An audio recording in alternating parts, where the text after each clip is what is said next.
The man accused of shooting a Milwaukee family's home 8 times. No matter where you look, Milwaukee police are investigating a shooting that sent a 2-year-old boy to the hospital. it's hard to escape. Police are searching for a suspect that shot and killed a 32-year-old man. Reports of shootings 2 people were injured in a shooting at Elsa's on the Park. and stories of victims like Jimmy Gray. I was walking my son to his car, going down the driveway. Car pulled up, opened fire. Didn't know who the person was. An x-ray shows just one of the bullets that shattered his sense of safety. I got hit on the stomach, But the shot which hurts the most, 1 inch away from his heart. a bullet that pierced his child. Close range, people don't make it from that. An agonizing ride that led them both to Froedtert Hospital.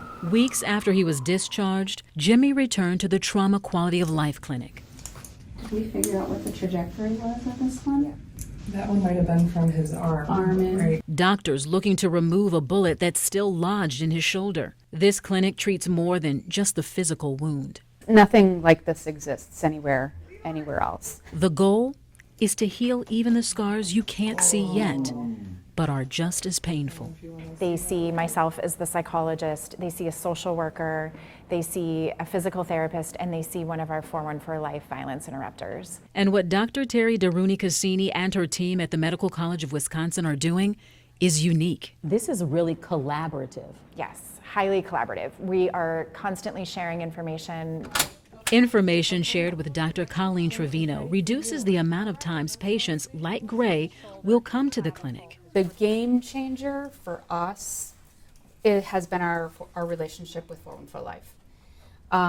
As you can see, I am not the typical gunshot wound victim.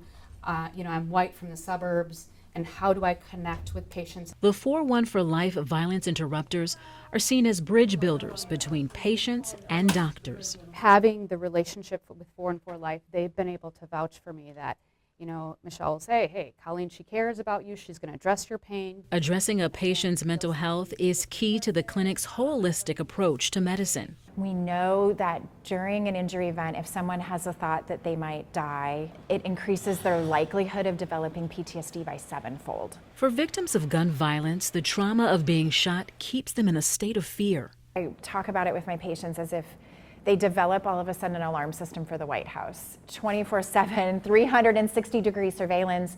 They're constantly on guard. They're constantly watchful. We can't function like that as humans, right? We had one patient a number of years ago when we first started who came in. He wasn't functioning physically the way we would have expected. He was having high rates of pain.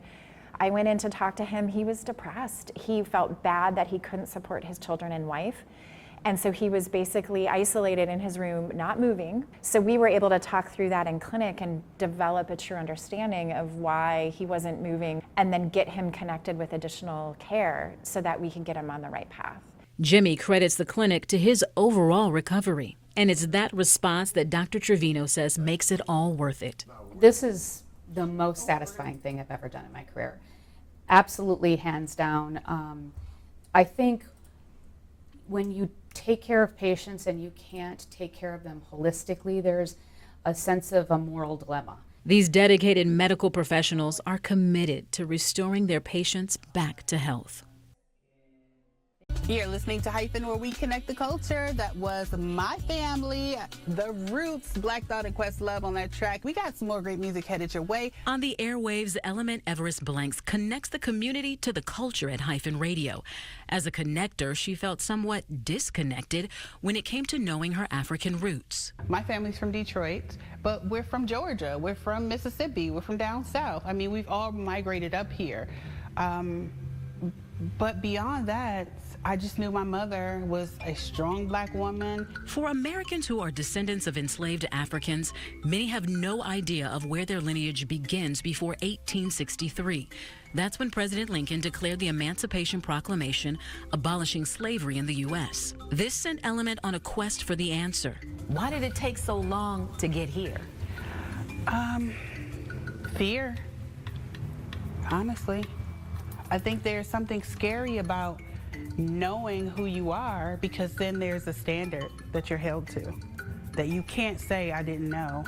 There's a requirement of manhood and womanhood that you have to now be held to.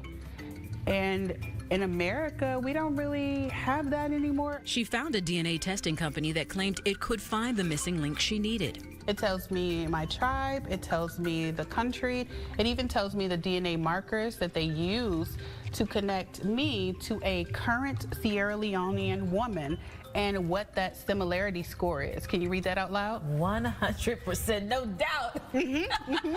Fascinated by Element's results, I wanted to learn more on how this worked. Have a wonderful stay here in the D.C. area. So I traveled to Washington, D.C. to meet African Ancestry's co-founder, Dr. Gina Page. You boast to have a robust database of more than 30,000 indigenous African DNA samples. How were you able to build up such a database? This is a testament to my business partner. So when he was doing the research around being able to really just find out where he was from, he was committed to building a database of the size that would enable it to be accurate, would enable it to be used efficiently and effectively. Genetics 101. Explain to me how DNA is a key that actually unlocks the door and helps Black Americans find their way back to Africa.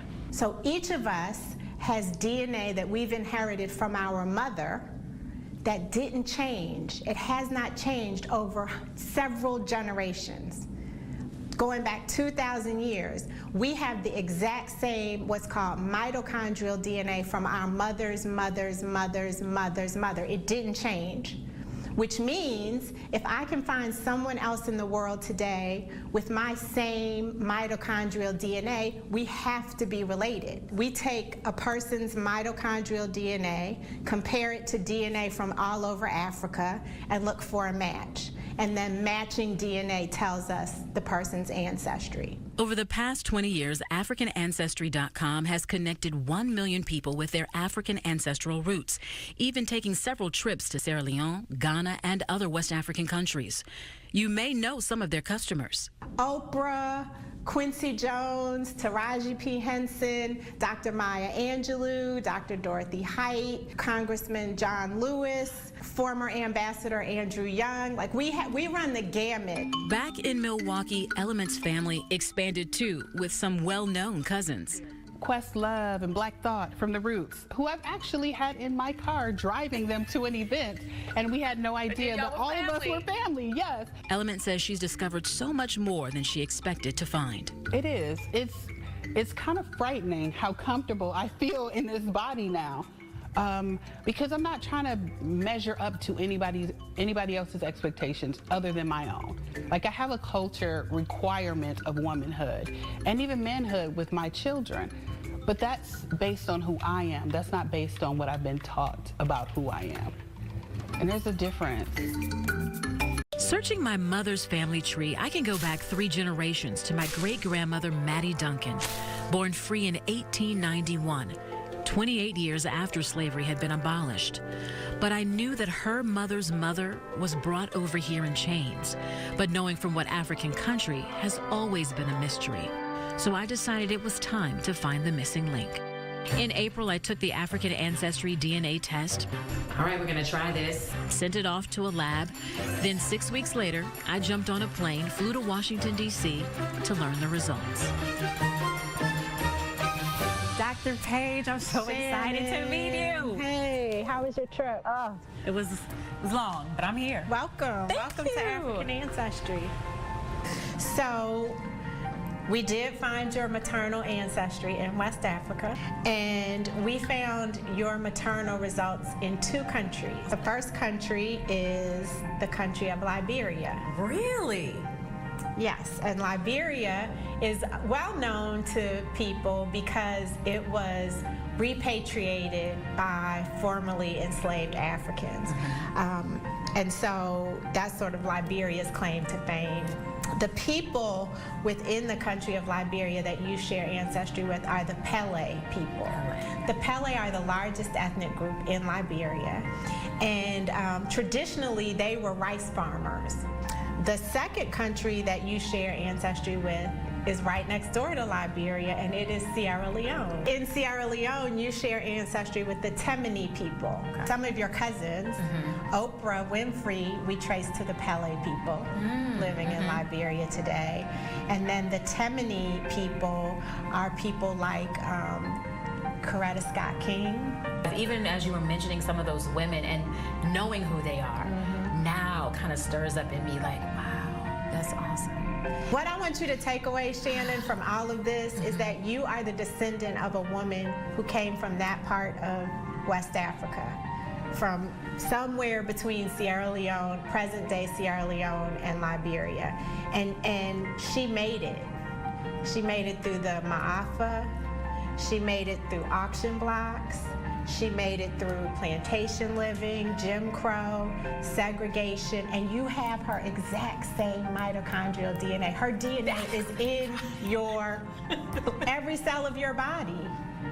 And so now you can honor that woman in a very special way because you have this specific connection to her ancestry and your ancestry. Right, especially when you know how much she went through her lineage, even to get to me today. And so that means there's nothing that you can't do. She did all that and she passed on her DNA to you. That's pretty damn cool. Thank you so much. You're welcome. Congratulations.